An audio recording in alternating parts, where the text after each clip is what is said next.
If you are wondering if Samsung Galaxy A57 has a 3.5mm headphone jack, then the answer is unfortunately no. Usually, if there is the headphone jack input included, you can find it either at the top of the phone or at the bottom of it, but as you can see, the only port that we have is this one, the USB-C port that is used mainly for charging. And also we can of course connect to a computer and transfer files and so on.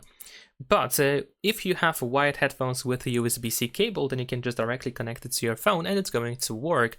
On the other hand, if you have this kind of cable, there we go, then you need to use an adapter that looks, for example, like this. This is an example adapter that converts 3.5mm headphone jack into USB-C, so we can connect our wired headphones into the adapter, and then the adapter goes into the phone, and then you can use your wired headphones just like that. And these adapters are fairly easy to find on such websites as Amazon, and they are fairly cheap as well. Leave a like and subscribe.